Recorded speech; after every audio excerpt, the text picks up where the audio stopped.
Hello, everybody. I hope everybody is doing well. I would say good morning, good afternoon, and good evening. Hope everyone's well. So, somebody was asking me, what exactly can I do for reducing stress?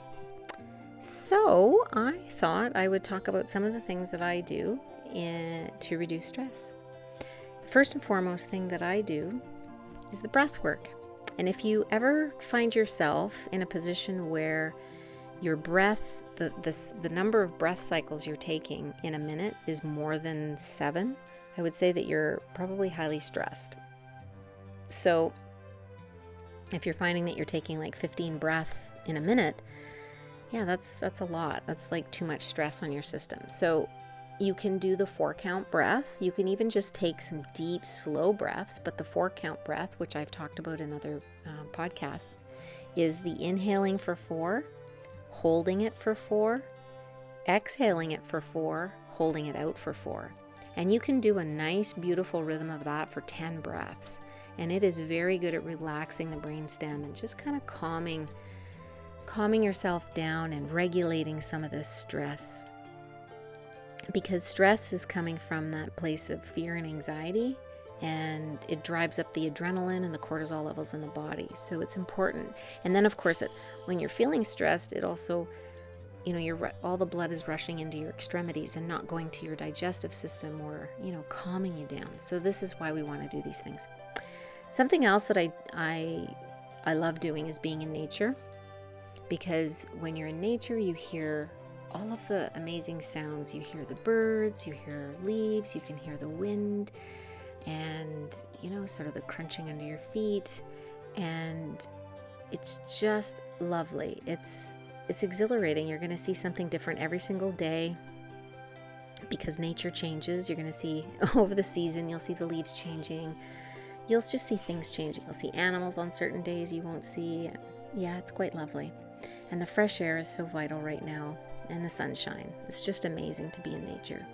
Sitting on a rock or leaning on a tree or sitting by a creek, it's really, really empowering. And the other thing that I do when it gets warmer out is I walk barefoot, and it's called earthing. And earthing is a great technique. I love it. And I do it in the winter occasionally, not on the really, really cold days, but I do walk on freshly fallen snow in bare feet. So you would take your shoes and socks off and get your feet on the ground. We have a polarity in the body. Our feet and hands are a negative pole, and the top of the head is a positive.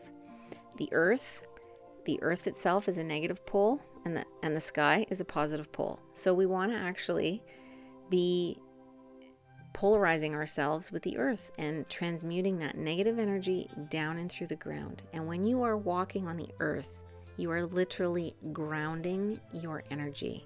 And it is, again, an amazing experience. And it will toughen up your feet, because I know there's some people going, there's no way I'm walking barefoot. But it will toughen up your feet, and it feels really, really great. And if you ever feel a little bit, like you want to try it, you could do a freshly fallen snow walk. This is something we did in the massage therapy school. The head of our hydrotherapy clinic was from Germany, and he had these really great little techniques that he would use. One of them being walking on freshly fallen snow.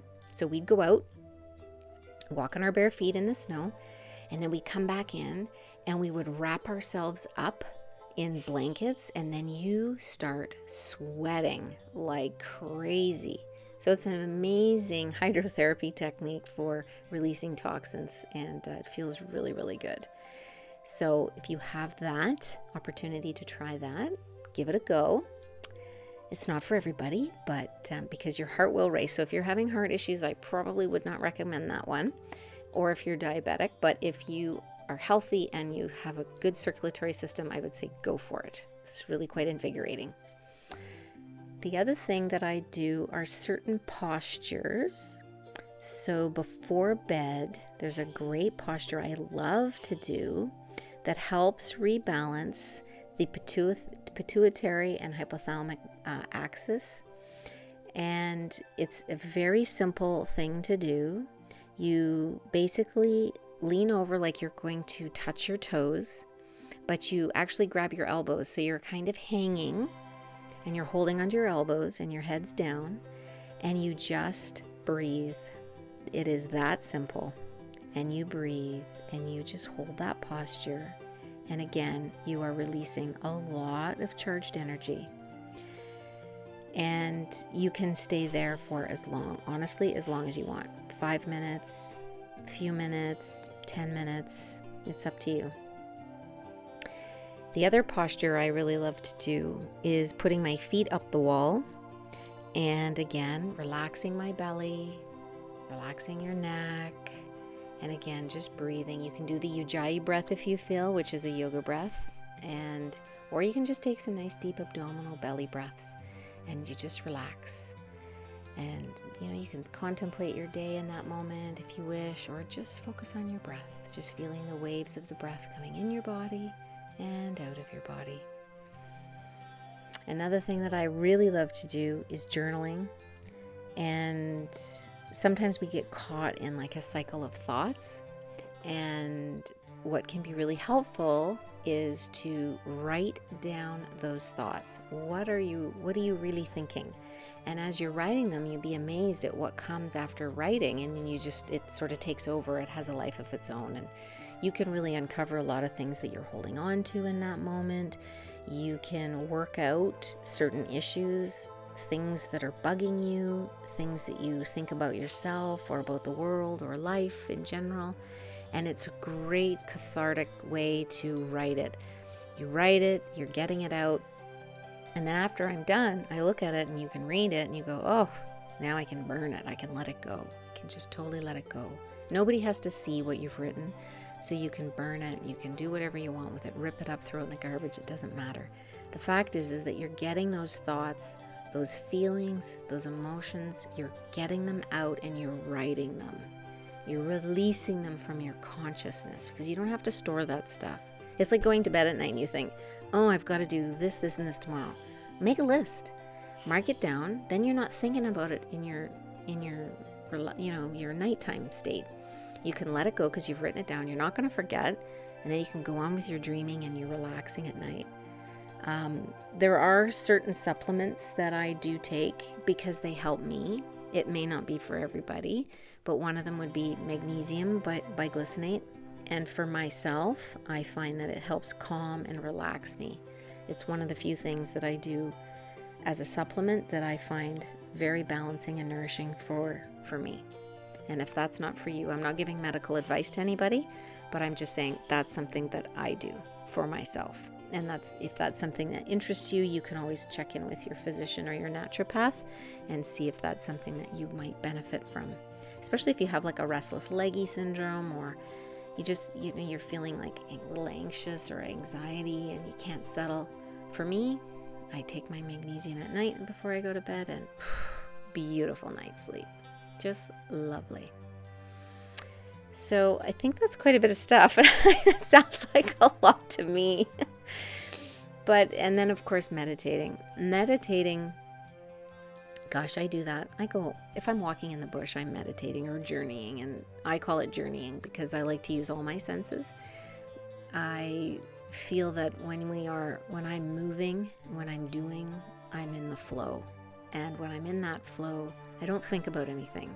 And that's my place of meditation. But I can also sit and meditate. So there's different ways of meditating.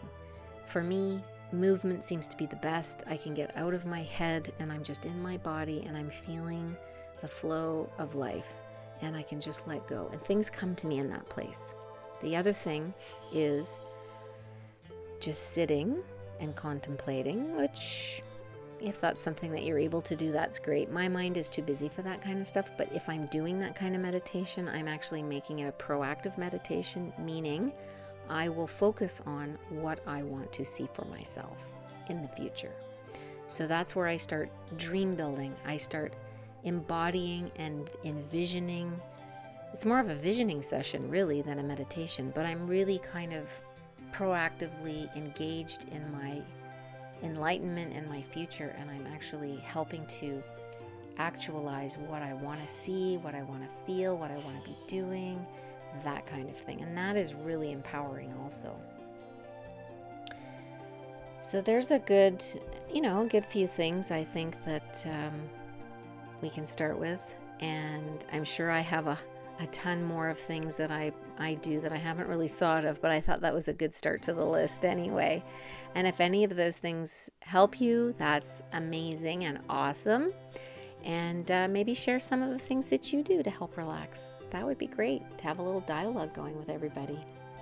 So I hope you found this helpful, and I will touch base at another time. Have a great day.